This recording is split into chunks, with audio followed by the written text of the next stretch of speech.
Venezuela மீது தாக்குதல் நடத்தி அதிபர் மதுரோவை கைது செய்து அமெரிக்காவுக்கு நாடு கடத்திவிட்டதாக அதிபர் ட்ரம்ப் அறிவித்துள்ளார். அமெரிக்காவில் போதைப்பொருள் புழங்குவதற்கு வெனிசுலா நாடுதான் முக்கிய காரணம் என அமெரிக்க அதிபர் ட்ரம்ப் குற்றம் சாட்டி வருகிறார். இந்நிலையில் ட்ரம்ப் உத்தரவை அடுத்து வெனிசுலா தலைநகர் கராகஸில் உள்ள ராணுவ தடம் உள்ளிட்ட 7 இடங்களில் அமெரிக்க படைகள் தாக்குதல் நடத்தின. பயங்கர சத்தத்துடன் குண்டுகள் வெடித்ததுடன் கட்டடங்கள் தீப்பற்றி எரிந்ததால் மக்கள் அச்சமடைந்தனர்.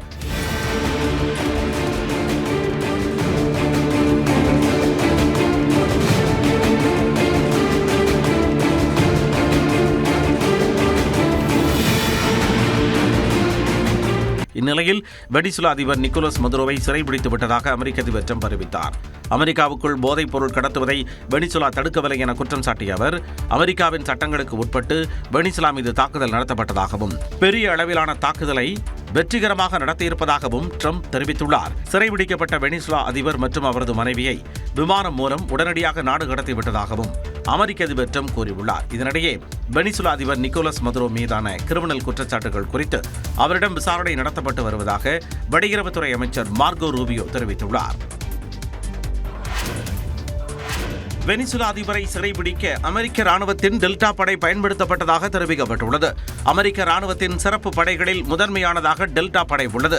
1977ஆம் ஆண்டில் இங்கிலாந்தின் 22nd SAS படையை அடிப்படையாக கொண்டு உருவாக்கப்பட்ட டெல்டா படை தீவிரவாத எதிர்ப்பு, பிணை கைதிகள் மீட்பு, நேரடி தாக்குதல் போன்ற அதி முக்கியத்துவம் வாய்ந்த மற்றும் மிகவும் ஆபத்தான பணிகளில் மட்டுமே ஈடுபடுத்தப்படுகிறது. அமெரிக்க ராணுவத்தில் பல்வேறு பிரிவுகளில் உள்ள சிறந்த வீரர்களை தேர்வு செய்து உருவாக்கப்பட்ட இந்த டெல்டா படையில் இடம்பெறும் வீரர்களுக்கு மன உறுதி மற்றும் திறனை மேலும் வலுப்படுத்த மிக கடுமையான பயிற்சிகள் வழங்கப்படுகின்றன. டெல்டா படை குறித்த விவரங்களும் அதில் யார் யார் இருக்கின்றனர் என்ற தகவல்களும் ரகசியமாக வைக்கப்படுகின்றன. ரகசியமாக திட்டம் தீட்டி துல்லியமாக தாக்குதலை நடத்தக்கூடிய படையான அமெரிக்க ராணுவத்தின் டெல்டா படை இதுவரை களமிறங்கிய அனைத்து இலக்குகளையும் வெற்றிகரமாக முடித்துள்ளது. இதனால் வெனிசுலா அதிபரை கைது செய்ய அனுப்பப்பட்ட டெல்டா படை சில மணி நேரங்களில் வேலையை முடித்து பாதுகாப்பாக அமெரிக்கா திரும்பியுள்ளது. வெனிசுலாவில் முறையான ஆட்சி மாற்றம் ஏற்படும் வரை அமெரிக்கா நிர்வகிக்கும் என்று அமெரிக்க அதிபர் டொனால்டு ட்ரம்ப் தெரிவித்துள்ளார். அமெரிக்க படைகளால் வெனிசுலா அதிபர் நிக்கோலஸ் மதுரோ மற்றும் அவரது மனைவி சிலியா ஆகியோர் சிறைபிடிக்கப்பட்டுள்ளனர். இந்நிலையில் அமெரிக்காவின் USS இவோஜிமா போர்க்கப்பலில் நிக்கோலஸ் மதுரோ கண்கள் கட்டப்பட்ட நிலையில் இருக்கும் படத்தை ட்ரம்ப் வெளியிட்டார். செய்தியாளர்களை சந்தித்த ட்ரம்ப் மதுரோவை சட்டவிரோத சர்வாதிகாரி என விமர்சித்தார். மதுரோவும் அவரது மனைவியும் நீதியின் முன் நிறுத்தப்படுவார்கள் என்றும் வெனிசுலாவில் எண்ணெய் வணிகத்தில் ஏற்பட்டுள்ள தோல்வியை சரி செய்து வருமானத்தை ஈட்டும் பணியில் அமெரிக்க நிறுவனங்கள் ஈடுபடுத்தப்படும் எனவும் தெரிவித்தார். Maduro and his wife will soon face the full might of American justice and stand trial on American soil. தேவைப்பட்டால் மீண்டும் தாக்குதல் நடத்த தயாராக உள்ளதாகவும் குறிப்பிட்டுள்ளார். வெனிசுலாவின் எதிர்க்கட்சி தலைவர் மரியா கொரினா மச்சாடோவுடன் தனது நிர்வாகம் பேசவில்லை என்றும் ட்ரம்ப் விளக்கமளித்துள்ளார். சென்னையில் சவரன் தங்கத்தின் விலை காலையில் குறைந்திருந்த நிலையில் மாலை வேளையில் அதிகரித்தது. சென்னையில் காலையில் குறைந்த ஆபரண தங்கத்தின் விலை மாலையில் சவரனுக்கு 640 ரூபாய் அதிகரித்ததால் நகை வாங்குவோர் ஏமாற்றமடைந்தனர். சர்வதேச அளவில் பொருளாதார மந்தநிலை உள்ளிட்ட காரணங்களால் தங்கம், வெள்ளி விலை கடுமையாக ஏற்ற இறக்கத்தை சந்தித்து வருகிறது. அந்த வகையில் சென்னையில் காலையில் 1 கிராம் தங்கத்தின் விலை 60 ரூபாய் குறைந்து 12,520 ரூபாய்க்கு விற்பனை செய்யப்பட்டது. 1 சவரன் தங்கத்தின் விலை 480 ரூபாய்க்கு குறைந்து 1,160,000 ரூபாயாக நிர்ணயிக்கப்பட்டது. ஆனால் மாலையில் திடீரென தங்கத்தின் விலை அதிகரித்தது. கிராமுக்கு 80 ரூபாய் உயர்ந்து 12,600 ரூபாய்க்கும், சவரனுக்கு 640 ரூபாய் அதிகரித்து 1,800,000 ரூபாய்க்கும் விற்பனையாகிறது. இதேபோல காலையில் கிராமுக்கு 4 ரூபாய் குறைந்த வெள்ளி விலை மாலையில் அதிகரித்துள்ளது. வெள்ளி விலை கிராமுக்கு 1 ரூபாய் உயர்ந்து 257 ரூபாயாகவும், 1 கிலோ கட்டி வெள்ளி 2,57,000 ரூபாயாகவும் நிர்ணயிக்கப்பட்டுள்ளது. வெனிசுலா மீது தாக்குதல் நடத்தியதுடன் அந்நாட்டு அதிபரை நாடு கடத்தியதாக அமெரிக்கா அறிவித்தது போன்ற காரணங்களால் தங்கம், வெள்ளி விலை உயர்ந்திருக்கலாம் என்று கூறப்படுகிறது. பொங்கல் பண்டிகையை முன்னிட்டு வரும் 8ஆம் தேதி முதல் சிறப்பு ரயில்கள் இயக்கப்படும் என தென்னக ரயில்வே அறிவித்துள்ள நிலையில் அதற்கான முன்பதிவு இன்று தொடங்குகிறது. நாகர்கோவில் தாம்பரம் இடையேயான சிறப்பு ரயில் வரும் 11, 18 ஆகிய தேதிகளில் இரவு 11 மணிக்கு புறப்படும் எனவும், மறுமார்க்கத்தில் தாம்பரம் நாகர்கோவில் இடையே வரும் 14, 21 ஆகிய தேதிகளில் பிற்பகல் 12:30 மணிக்கு புறப்படும் என்றும் அறிவிக்கப்பட்டுள்ளது. செங்கல்பட்டு நெல்லை அதிவிரைவு ரயில் 9, 16 ஆகிய தேதிகளில் பிற்பகல் 3:30 மணிக்கு புறப்படும் எனவும், மறுமார்க்கத்தில் வரும் 10, 17 ஆகிய தேதிகளில் அதிகாலை 3:45 மணிக்கு புறப்படும் என்றும் தெரிவித்துள்ளது. நெல்லை எழும்பூர் அதிவிரைவு ரயில் வரும் 8ஆம் தேதி இரவு 11:30 மணிக்கும் மறுமார்க்கத்தில் வரும் 9ஆம் தேதி மதியம் 12:30 மணிக்கும் புறப்படும் என தென்னக ரயில்வே அறிவித்துள்ளது. இதேபோல் சென்னை சென்ட்ரலில் இருந்து கோவை, பெங்களூருக்கும், தாம்பரத்தில் கன்னியாகுமரி, ராமேஸ்வரத்திற்கும் சிறப்பு ரயில் அறிவிக்கப்பட்டுள்ளது. இதற்கான முன்பதிவு இன்று காலை 8 மணிக்கு தொடங்கும் என தென்னக ரயில்வே தெரிவித்துள்ளது.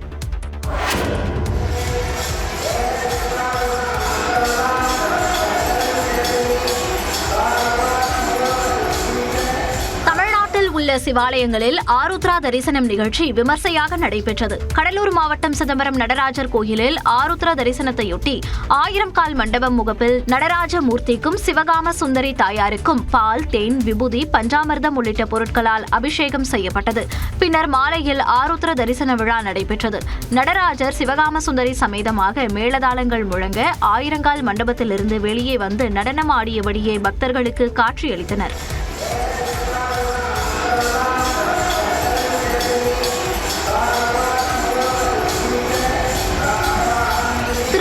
அண்ணாமலையார் திருக்கோயிலில் ஆருத்ரா தரிசன நிகழ்வையொட்டி சிவகாமி சமேத நடராச பெருமானுக்கு திருக்கார்த்திகை தீப மை சாற்றப்பட்டு அபிஷேகம் நடந்தது.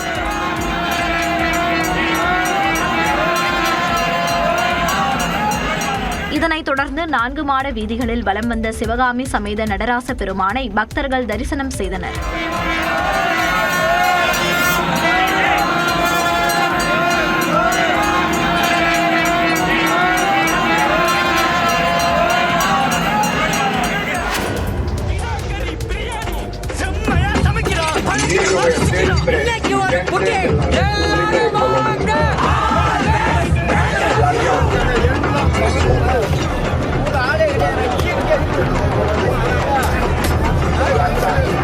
திருமங்கலம் அருகே ஆண்கள் மட்டுமே பங்கேற்ற அசைவ உணவு திருவிழா தடபுடலாக நடைபெற்றது. மதுரை மாவட்டம் அனுப்பப்பட்டி கிராமத்தின் காவல் தெய்வமான கரும்பாறை முத்தையா சுவாமிக்கு ஆண்டுதோறும் மார்கழி மாத பௌர்ணமி என்று நேர்த்திக்கடனாக விடப்பட்ட ஆடுகளை பலியிட்டு பக்தர்கள் சிறப்பு வழிபாடு நடத்துவர். அந்த வகையில் நடப்பாண்டும் 60க்கும் மேற்பட்ட ஆடுகளை பலியிட்டு வழிபாடு நடத்தினர்.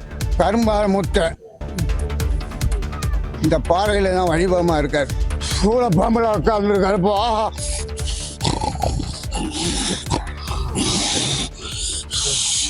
நினைச்சதுக்கு வந்தால் நடக்கும்பா. இதையடுத்து ஆட்டு இறைச்சி கொண்டு கமகமக்கும் கறிக்குழம்பு தயாரானது. 65 மூட்டை அரிசி கொண்டு சாதமும் தயாரான நிலையில் மலை போல் குவித்து வைக்கப்பட்டது.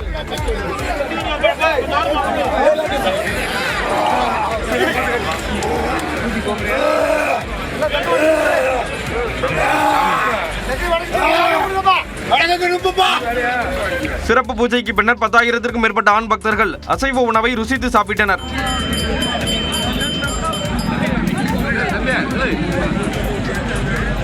அரசு ஊழியர்களுக்கு உறுதியளிக்கப்பட்ட ஓய்வூதிய திட்டம் என்ற புதிய திட்டத்தை முதலமைச்சர் மு.க. ஸ்டாலின் அறிவித்துள்ளார்.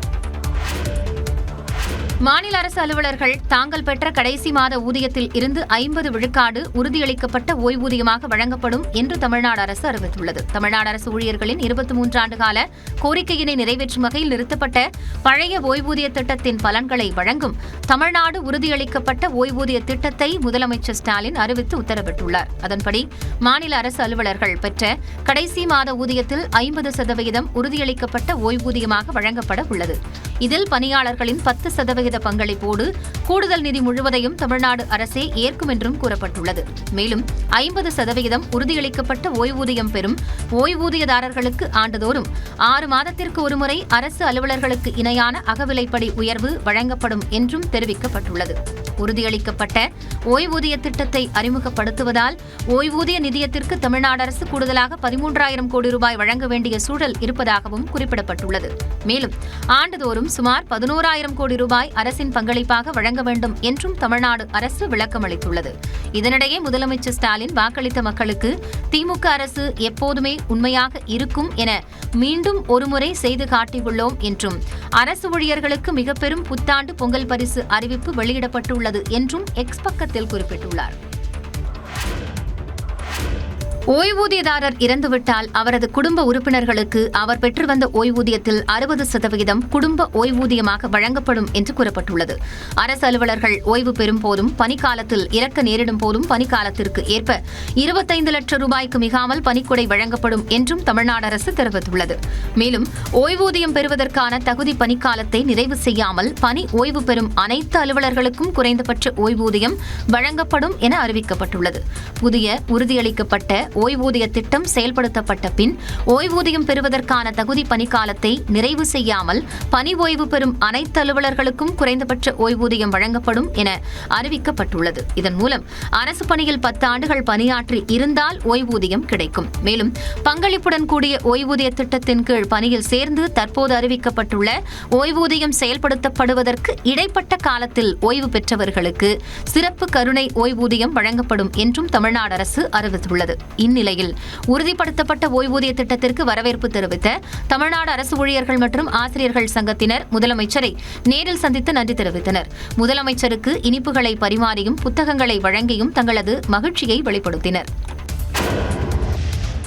23 ஆண்டு காலம் பழைய ஓய்வூதியம் இல்லாத நிலை முடிவுக்கு கொண்டுவரப்பட்டதற்கு தமிழ்நாடு அரசு அலுவலர்கள் மற்றும் ஊழியர்கள் நன்றி தெரிவித்துள்ளனர்.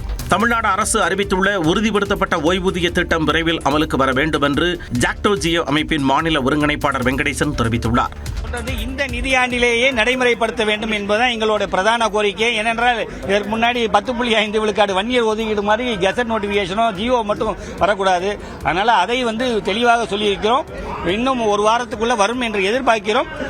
கண்டிப்பாக அதை செய்வார்கள் என்ற நம்பிக்கை இருக்கு. தமிழ்நாடு அரசின் உறுதிப்படுத்தப்பட்ட ஓய்வூதிய திட்டம் மூலம் 6 லட்சம் அரசு ஊழியர்கள் நேரடியாக பயனடைவார்கள் என போடோஜியோ அமைப்பினர் தெரிவித்தனர். தற்போது 9,14,000 பேர் தமிழ்நாட்டில் பணிபுரிந்த அரசியல் ஆசிரியர் இருக்கிறார்கள். ஏறக்குறைய 6,24,130 நபர்கள் பங்களிப்பு வைத்திருக்கிறார்கள். அவருக்கு மிகப்பெரிய பலன்கள் மாற்றுக்கருத்தே இல்லை. அவர்களுக்கு இன்னும் சொல்லப்போனால் அவர்கள் தோண்டு விட்டார்கள், சோர்ந்து விட்டார்கள். இனி எக்காலத்திலும் ஓய்வூதியம் கிடைப்பதற்கான வாய்ப்பு இல்லை என்று கூட எதிர்பார்த்திருந்தார்கள். இந்த அறிவிப்பு அவர்களை மகிழ்விக்கின்ற விதமாக அமைந்திருக்கிறது. தங்களின் கோரிக்கைகள் ஏற்கப்பட்டதைத் தொடர்ந்து போராட்டத்தை கைவிடுவதாக அறிவித்துள்ள தமிழக அரசு ஊழியர்கள், ஆசிரியர்கள் இனிப்புகள் விநியோகித்தும் பட்டாசு வெடித்து மகிழ்ச்சியை வெளிப்படுத்தினர். நடப்பாண்டின் முதல் ஜல்லிக்கட்டு புதுக்கோட்டை அருகே கோலாகலமாக நடைபெற்றது. புதுக்கோட்டை மாவட்டம் தச்சங்குறிச்சியில் விறுவிறுப்பாக நடைபெற்ற ஜல்லிக்கட்டு போட்டியில் சிவகங்கை மாவட்டத்தைச் சேர்ந்த அபிசித்தர் முதலிடம் பிடித்தார். புதுக்கோட்டை மாவட்டம் தச்சங்குறிச்சியில் இந்த ஆண்டின் முதல் ஜல்லிக்கட்டு போட்டியை அமைச்சர்கள் ரகுபதி, மெய்யநாதன் மற்றும் ஆட்சியர் அருணா ஆகியோர் தொடங்கி வைத்தனர். இதில் புதுக்கோட்டை, திருச்சி, திண்டுக்கல், தஞ்சாவூர், மதுரை உள்ளிட்ட பல்வேறு மாவட்டங்களில் இருந்து 900 காளைகள் பங்கேற்றன. விறுவிறுப்பாக நடைபெற்ற இந்த போட்டியில் காளைகளை வீரர்கள் தீரத்துடன் அடக்கினர். ஒருத்தர் முடிக்கிற மனசு விட்டுருவேன். திருச்சிட்டு இருக்கேன். ராமு போட ராமு. போட்டியின் நிறைவில் 14 காளைகளை அடக்கி சிவகங்கை மாவட்டம் பூவந்தியைச் சேர்ந்த அபிசித்தர் முதலிடம் பிடித்தார். அவருக்கு பல்சர் பைக் பரிசாக வழங்கப்பட்டது. நான் 4 வருஷமா ஜல்லிக்கட்டுல எடுத்துக்கிட்டு இருக்கிறேன். சந்தோஷமா இருக்கேன். இன்னைக்கு முதல் பரிசு வருடத்துல முதல் பரிசு வாங்கினது ரொம்ப சந்தோஷமே.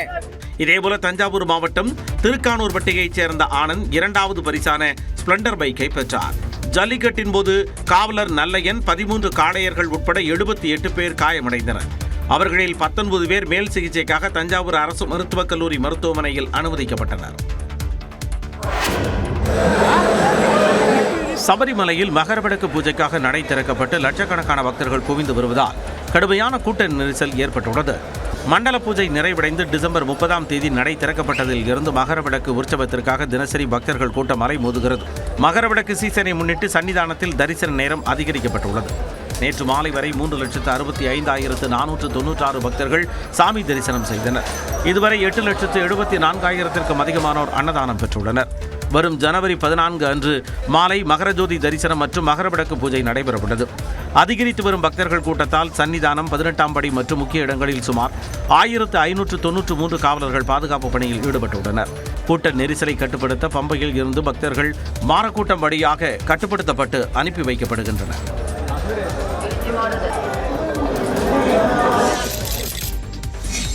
உத்தரப்பிரதேச மாநிலம் பிரயாக்ராஜில் மகாமேளா கோலாகலமாக தொடங்கியது. ஆண்டுதோறும் மகாமேளா நடைபெற்று வரும் நிலையில் நடப்பாண்டு விழா நேற்று தொடங்கியது. பிப்ரவரி 15ஆம் தேதி வரை பக்தர்கள் 44 நாட்களுக்கு திரிவேணி சங்கமத்தில் புனித நீராடுவர். இதனையொட்டி லட்சக்கணக்கான பக்தர்கள் பிரயாக்ராஜில் பக்தர்கள் நீராட வசதியாக சுமார் 10,000 அடி நீளத்திற்கு படித்துறை உருவாக்கப்பட்டுள்ளது. பலத்த பாதுகாப்பு ஏற்பாடுகள் செய்யப்பட்டுள்ளன.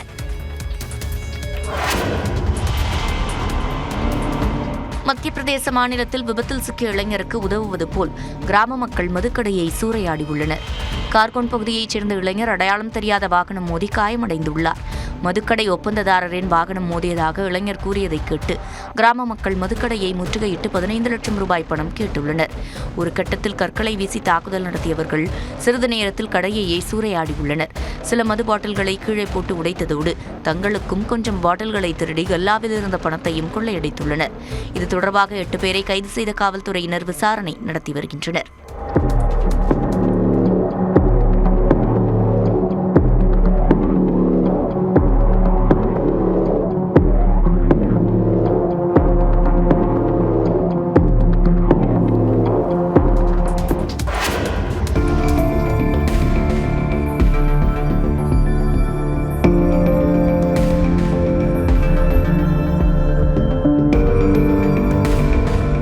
அமெரிக்காவின் சான் பிரான்சிஸ்கோவில் இடைவிடாது பெய்த கனமழையால் குடியிருப்புகளை வெள்ளம் சூழ்ந்த காட்சிதான் இது.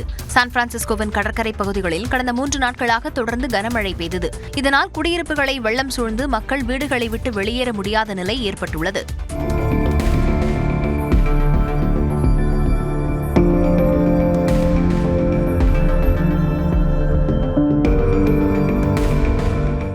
சாலைகளில் மழைநீர் பெருக்கெடுத்து ஓடியதால் வாகன ஓட்டிகளும் அவதியடைந்தனர். மேலும் சான் பிரான்சிஸ்கோவில் மணிக்கு 50 மைல் வேகத்தில் காற்றுடன் கூடிய கனமழை தொடரும் என்றும் அமெரிக்க வானிலை ஆய்வு மையம் தெரிவித்துள்ளது.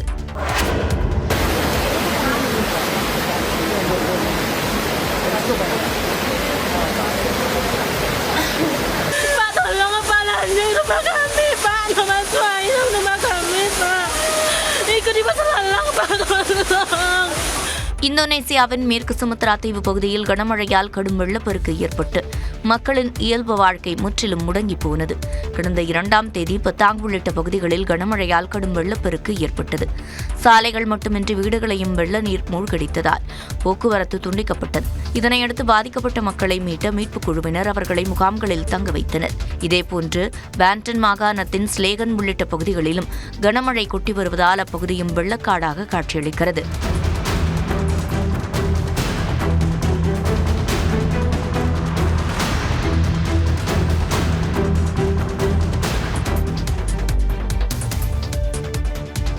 இரண்டு நாள் பயணமாக இன்று தமிழ்நாட்டிற்கு வருகை தருகிறார் உள்துறை அமைச்சர் அமித் ஷா. புதுக்கோட்டை, திருச்சியில் நடைபெறும் கட்சி நிகழ்ச்சிகளில் பங்கேற்பதற்காக 2 நாள் பயணமாக மத்திய உள்துறை அமைச்சர் அமித் ஷா இன்று தமிழகம் வருகிறார். பாஜக மாநில தலைவர் நயினார் நாகேந்திரன் தமிழகம் முழுவதும் பிரச்சார சுற்றுப்பயணம் செய்ததன் நிறைவு நிகழ்ச்சி இன்று புதுக்கோட்டையில் நடைபெறுகிறது. இதில் பங்கேற்பதற்காக அமித் ஷா புதுக்கோட்டை செல்கிறார். பாஜக பொதுக்கூட்டத்தில் அதிமுக பொதுச் செயலாளர் பழனிசாமி மற்றும் கூட்டணி கட்சி தலைவர்கள் யாரும் பங்கேற்கவில்லை என தெரிவிக்கப்பட்டுள்ளது.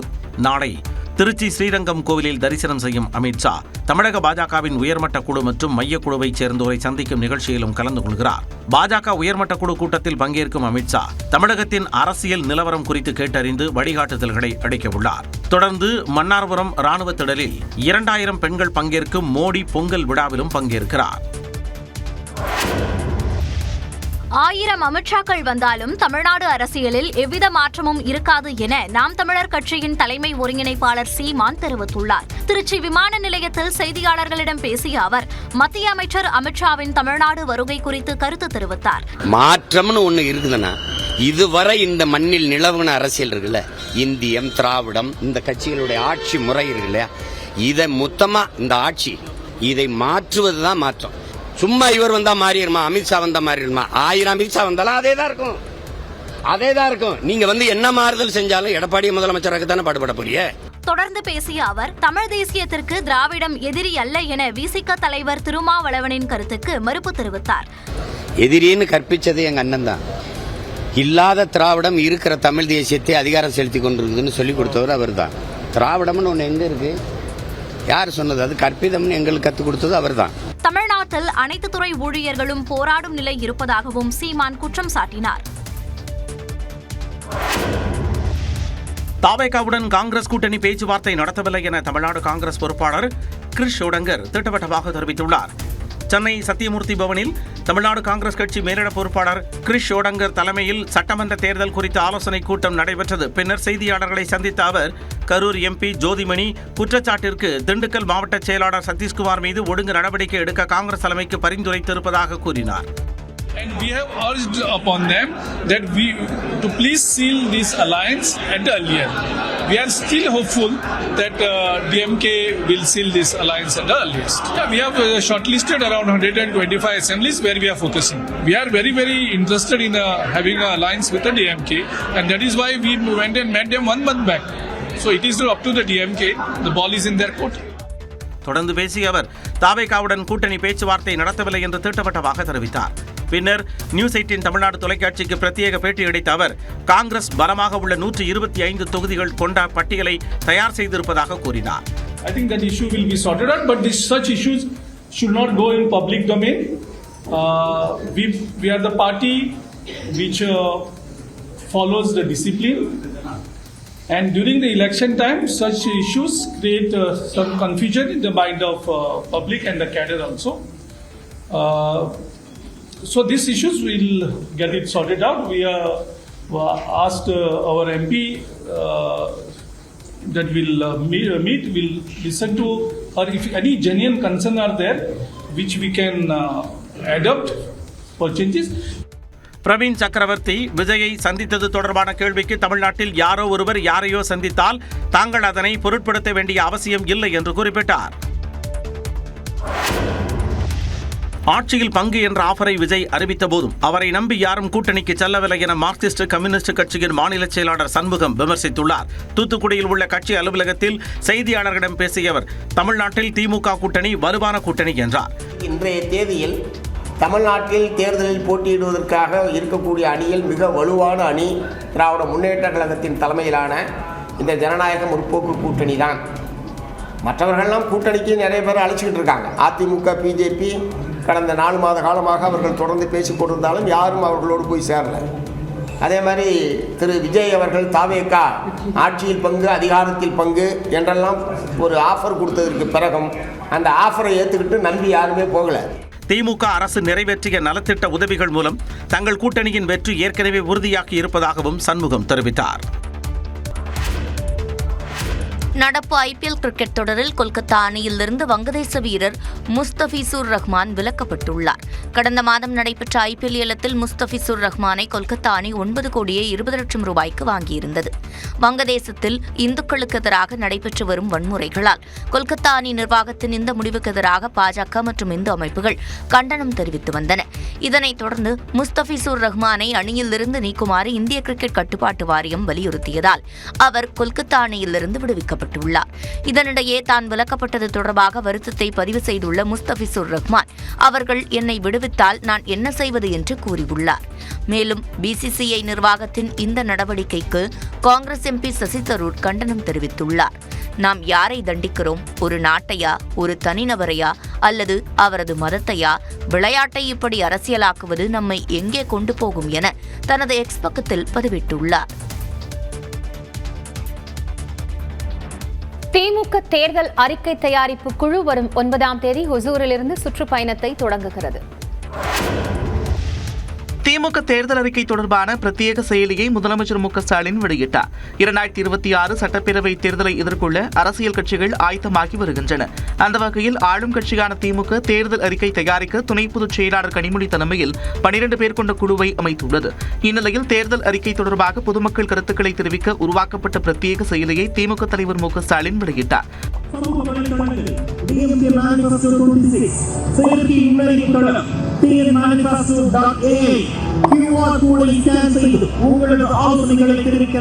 முன்னதாக பேசிய கனிமொழி MP திமுக தேர்தல் அறிக்கை மக்களின் கோரிக்கை அடங்கிய தேர்தல் அறிக்கையாக இருக்கும் என்றார். உங்களுடைய கருத்துக்களை நீங்க எதை தேவை அப்படின்னு நினைக்கிறீங்களோ அதை எங்களுக்கு தெரிவிக்க வேண்டும் என்று நினைத்தால் இந்த போர்ட்டல் வழியாக நீங்க பேசலாம், இல்லைனா அதில் டைப் பண்ணலாம், உங்களுடைய கருத்துக்களை நீங்கள் அதில் பதிவிடலாம். செயலி மட்டுமின்றி கருத்துக்களை தெரிவிக்க தொலைபேசி எண், வாட்ஸ்அப், மின்னஞ்சல், இணையதளம், சமூக வலைதள பக்கங்களும் அறிவிக்கப்பட்டுள்ளன. இந்நிலையில் திமுக தேர்தல் அறிக்கை தயாரிப்பு குழு வரும் 9ஆம் தேதி ஓசூரில் இருந்து சுற்றுப்பயணத்தை தொடங்குகிறது. தமிழ்நாடு, கேரளா, புதுச்சேரிக்கான சட்டப்பேரவைத் தேர்தலில் அதிமுக சார்பில் போட்டியிட விருப்பமனு அளித்தவர்களுக்கு வரும் 9ஆம் தேதி முதல் நேர்காணல் நடைபெறவுள்ளது.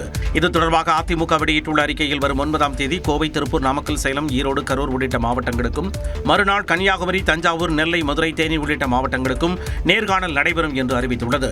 வரும் 13ஆம் தேதி வரை நேர்காணல் நடைபெறும் என குறிப்பிட்டுள்ள அதிமுக, நிறைவு நாளில் சென்னை, சேத்துப்பட்டு, திருவள்ளூர் உள்ளிட்ட மாவட்டங்களுக்கும், கேரளா, புதுச்சேரிக்கும் நேர்காணல் நடைபெறும் என தெரிவித்துள்ளது.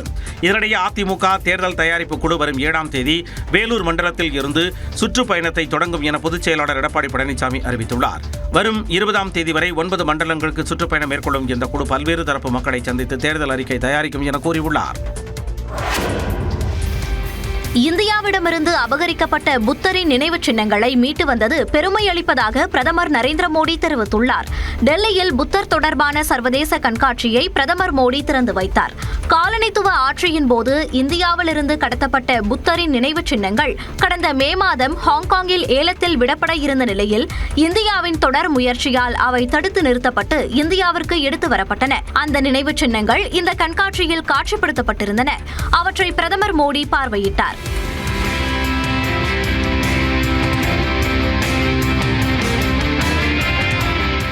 புத்தமத கலாச்சாரத்தை பறைசாற்றும் கலை நிகழ்ச்சிகளையும் பிரதமர் கண்டு ரசித்தார்.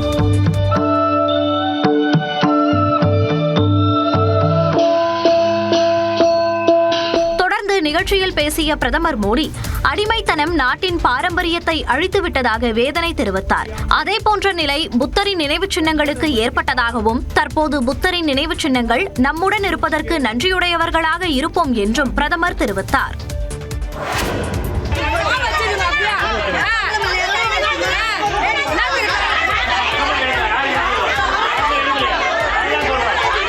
சென்னை மூலக்குளத்தில் உள்ள மயானத்தில் போராட்டத்தில் ஈடுபட்ட தூய்மை பணியாளர்களை காவல்துறையினர் குண்டுகட்டாக கைது செய்த காட்சிகள்தான் இவை. சென்னை மாநகராட்சி மண்டலம் 5 மற்றும் 6 தூய்மை பணிகளை தனியாருக்கு கொடுப்பதற்கு எதிர்ப்பு தெரிவித்து தூய்மை பணியாளர்கள் தொடர்ந்து பல்வேறு கட்ட போராட்டங்களை நடத்தி வருகின்றனர். இந்நிலையில் கடந்த 15 நாட்களுக்கு முன்பு தற்கொலை செய்து கொண்ட தூய்மை பணியாளருக்கு மூலக்குளத்தில் உள்ள சுடுகாட்டில் சக பணியாளர்கள் அஞ்சலி செலுத்தினர். தொடர்ந்து இறந்தவர்களின் எரிமலையில் படுத்துக் கொண்டு போராட்டத்தில் ஈடுபட்டனர். அப்போது அவர்களுக்கும் காவல்துறைக்கும் இடையே வாக்குவாதம் ஏற்பட்டது.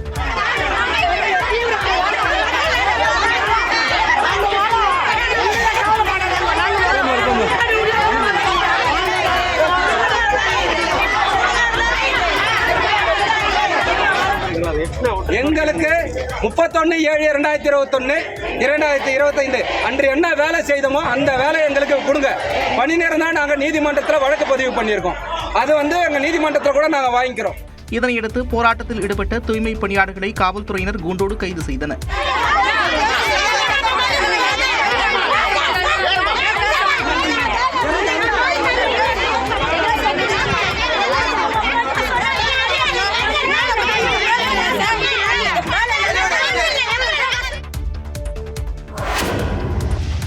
நாகையில் அரிய வகை மரபணு நோயால் பாதிக்கப்பட்ட 1.5 வயது குழந்தையின் மருத்துவ செலவிற்கு தமிழ்நாடு அரசு உதவ வேண்டும் என பெற்றோர் கண்ணீர் மல்க கோரிக்கை விடுத்துள்ளனர். திருமருகல் ஒன்றியத்திற்கு உட்பட்ட சமத்துவபுரம் பகுதியைச் சேர்ந்தவர் ஹரிதாஸ், துர்காதேவி தம்பதி. இவர்களது 1.5 வயது பெண் குழந்தையான தனன்யா முதுகெலும்பு தசைநார் வலுவிழப்பு என்ற அரிய வகை மரபணு நோயால் பாதிக்கப்பட்டுள்ளார்.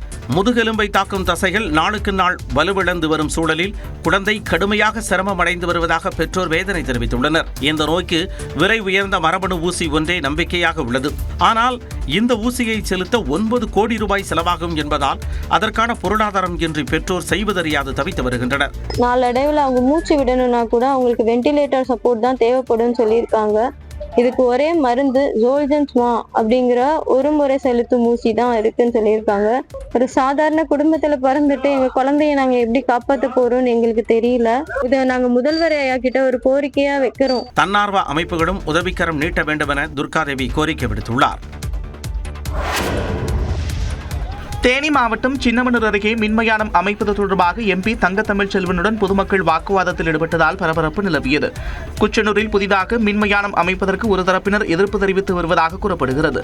இந்நிலையில் அந்த கிராமத்தில் உள்ள சனீஸ்வர பகவான் கோவிலில் புதிதாக அமைய உள்ள கட்டிடப் பணிகளுக்கான அடிக்கல் நாட்டு விழாவில் பங்கேற்க வந்த எம்பி தங்கத்தமிழ் செல்வனிடம் மின்மயான திட்டத்திற்கு எதிர்ப்பு தெரிவித்து மனு அளித்தனர். அதே நேரம் மற்றொரு தரப்பினர் தங்கள் பகுதிக்கு மின்மயானம் வேண்டும் என்று முறையிட்டனர். இரு தரப்பினரிடமிருந்தும் மனுக்களை பெற்றுக் கொண்ட தங்கத்தமிழ் செல்வன் உரிய நடவடிக்கை எடுப்பதாக கூறிவிட்டு அங்கிருந்து புறப்படும் போது ஒரு தரப்பினர் அவரது காரை வழிமறைத்து தங்களுக்கு உரிய தீர்வை உடனடியாக காண வேண்டும் என்று வலியுறுத்தியதாக கூறப்படுகிறது. இதனால் கோபமடைந்த தங்கத்தமிழ் செல்வன் காரில் இருந்து இறங்கினார். அப்போது அவருக்கும் மின்மயான எதிர்ப்பு திட்ட குழுவினருக்கும் இடையே வாக்குவாதம் ஏற்பட்டது. அதன் பிறகு அங்கிருந்த காவல்துறையினர் மற்றும் திமுகவினர் தங்கத்தமிழ் செல்வனை சமாதானம் செய்து அனுப்பி வைத்தனர். புதுச்சேரியில் பொங்கல் பரிசு தொகுப்பு வழங்கும் விழா கடைசி நேரத்தில் ஒத்திவைக்கப்பட்டது மக்களிடையே அதிருப்தியை ஏற்படுத்தியது. புதுச்சேரியில் அரசு ஊழியர்கள் கௌரவ ரேஷன் கார்டு நீங்களாக மீதமுள்ள 3,48,000 ரேஷன் கார்டுதாரர்களுக்கும் பொங்கல் பரிசு தொகுப்பு வழங்கப்படும் என முதலமைச்சர் ரங்கசாமி கடந்த மாதம் அறிவித்திருந்தார். இந்த தொகுப்பில் 800 ரூபாய் மதிப்பிலான 4 கிலோ பச்சரிசி, 1 கிலோ நாட்டு சர்க்கரை, 1 கிலோ பாசிப்பருப்பு, 300 கிராம் நெய், 1 கிலோ சூரியகாந்தி எண்ணெய் ஆகியவை இருக்கும் என அறிவிக்கப்பட்டிருந்தது. இந்த திட்டத்தை திலாசுப்பேட்டையில் உள்ள ரேஷன் கடையில் சனிக்கிழமை மாலை 4:30 மணிக்கு முதலமைச்சர் ரங்கசாமி தொடங்கி வைப்பதாக இருந்தது. ஆனால் கடைசி நேரத்தில் இந்த நிகழ்ச்சியை திங்கட்கிழமைக்கு ஒத்திவைத்துள்ளதாக அதிகாரிகள் தகவல் தெரிவித்தனர். அதனைத் தொடர்ந்து பொங்கல் பரிசு தொகுப்பு பொருட்கள் அனைத்தும் ரேஷன் கடைக்குள் வைத்து பூட்டப்பட்டன. இதனால் மக்கள் ஏமாற்றத்துடன் திரும்பினர். இதற்கிடையே பொங்கல் பரிசு தொகுப்பு வழங்கும் நிகழ்ச்சிக்கு சபாநாயகர், அமைச்சர்கள் ஆகியோர் அழைக்கப்படவில்லை என்பதால் அனைவரையும் அழைத்து திங்கட்கிழமை விழாவை நடத்தலாம் என முதலமைச்சர் ரங்கசாமி அறிவுறுத்தியுள்ளார். அதன் அடிப்படையில் பொங்கல் பரிசு தொகுப்பு வழங்கும் விழா திங்கட்கிழமை காலை 9:15 மணிக்கு நடைபெறும் என்று அறிவிக்கப்பட்டுள்ளது. சிவகங்கையில் சார்பு ஆய்வாளர் சாதி ரீதியாக துன்புறுத்துவதால் தற்கொலை செய்யப் போவதாக கூறி தலைமை காவலர் ஆடியோ வெளியிட்டது அதிர்ச்சியை ஏற்படுத்தியுள்ளது. சிவகங்கை நகர காவல் நிலையத்தில் சார்பு ஆய்வாளராக பணிபுரிந்து வருபவர் செல்வ பிரபு. அதே காவல் நிலையத்தில் பாலகிருஷ்ணன் என்பவர் தலைமை காவலராக பணிபுரிந்து வருகிறார். இந்நிலையில் சார்பு ஆய்வாளர் செல்வ பிரபு தன்னை சாதி ரீதியாக துன்புறுத்துவதாகவும் அதிக பணிச்சுமை கொடுத்து துன்புறுத்துவதாகவும் கூறி பாலகிருஷ்ணன் காவலர்களுக்கான வாட்ஸ்அப் குரூப்பில் ஆடியோ வெளியிட்டுள்ளார். அதில் சார்பு ஆய்வாளரின் துன்புறுத்ததால் தற்கொலை செய்யும் எண்ணத்திற்கு ஆளாகியிருப்பதாக பாலகிருஷ்ணன் குற்றம் சாட்டியுள்ளார். எஸ்.ஐ. செல்வ பிரபுங்கிறவர் என்னை ஓவர மன உளைச்சல பேசுறாரு. சாதி ரீதியா என்னை ரொம்ப துன்புறுத்துறாருயா. எனக்கு நான் செய்யாத தவறுகள்லாம் என்னை ஓஆர் ஆப்ஷன் போடுறது, இந்த மாதிரி மன உளைச்சலான விஷயங்கள்லாம் ஏற்படுத்துறாரு. இந்த ஆடியோ வழியாக காவலர்கள் மத்தியில் அதிர்ச்சியை ஏற்படுத்திய நிலையில் தலைமை காவலர் பாலகிருஷ்ணன் மற்றும் சார்பு ஆய்வாளர் செல்வ பிரபுவிடம் உயர் அதிகாரிகள் விசாரணை நடத்தி வருவதாக தகவல் வெளியாகியுள்ளது. வெனிசுலா மீது அமெரிக்கா தாக்குதல் நடத்திய நிலையில் இந்திய வெளியுறவுத்துறை முக்கிய அறிவிப்பை வெளியிட்டுள்ளது. இந்தியர்கள் வெனிசுலா பயணத்தை தவிர்க்க வேண்டும் என்று மத்திய அரசு அறிவுறுத்தியுள்ளது. வெனிசுலா அதிபர் நிக்கோலஸ் மதுரோ அமெரிக்க படையால் சிறைப்பிடிக்கப்பட்டதாக அமெரிக்க அதிபர் டொனால்டு ட்ரம்ப் அறிவித்தார். இந்நிலையில் வெனிசுலாவிலிருந்து விமானம் மூலம் நியூயார்க்கில் உள்ள ஸ்டீவர்ட் ஏர் நேஷனல் கார்ட் விமானப்படை தளத்திற்கு மதுரோ அழைத்துச் செல்லப்பட்டுள்ளார். 30க்கும் மேற்பட்ட பாதுகாப்பு படை வீரர்களுக்கு மத்தியில் மதுரோ விமானத்திலிருந்து கீழிறங்குவது போன்ற வீடியோவும் வெளியாகியுள்ளது.